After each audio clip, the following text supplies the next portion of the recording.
everyone, and welcome back to my art channel. So today's tip on composition is going to be a follow-up to my first video on composition, which I posted a few months back. And I'm sure that you saw in the title that today's tip is that there's no kissing in good composition.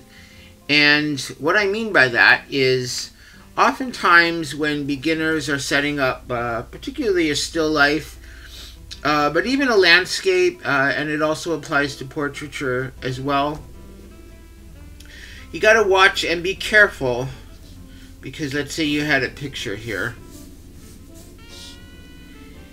and there's two things you want to watch out for. Like, let's say you had a still life and there's a table, and you had an apple, and they'll put another apple like this, and then let's see, there's a bottle or something up here like that, you know.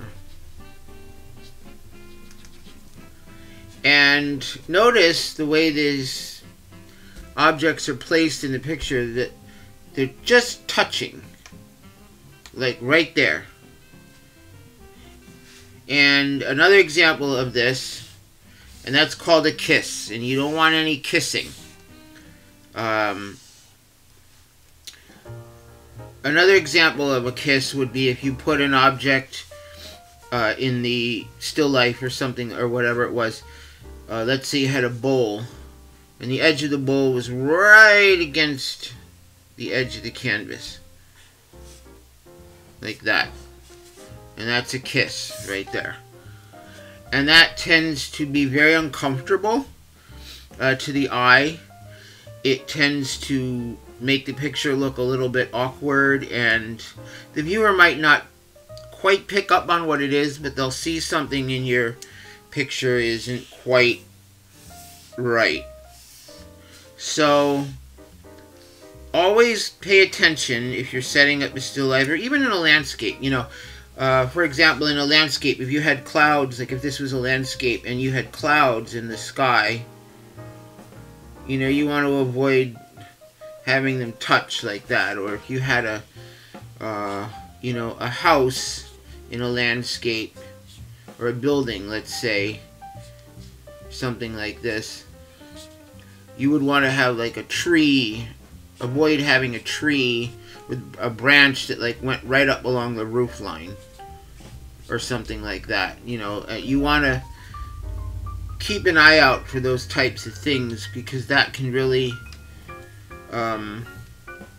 draw attention in a negative way to those areas and make the composition look awkward. So always remember, if you, especially in still life, like I said, if you're setting something up, to have things overlap.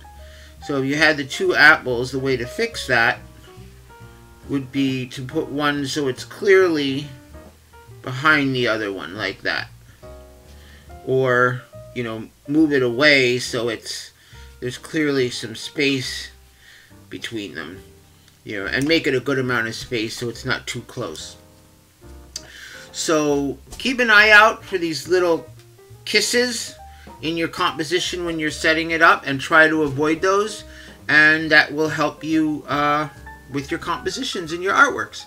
So I hope you found this tip informative and enjoyable, and I will see you in the next video. Thanks so much for watching. Go ahead and click on that subscribe button so you won't miss the next video. And why not spread the joy? Be sure to share my videos on your favorite social media. Don't forget to head on over to my website, walcottfineart.com, where you can see my art, read my blog, or when you join my newsletter list, you can win free art. Every month, I'll choose a lucky winner for my email list, and that person will receive a mini original oil painting. There's a chance to win every month, so be sure to sign up today so you don't miss out. Plus, you'll get my fun newsletter. See you next time!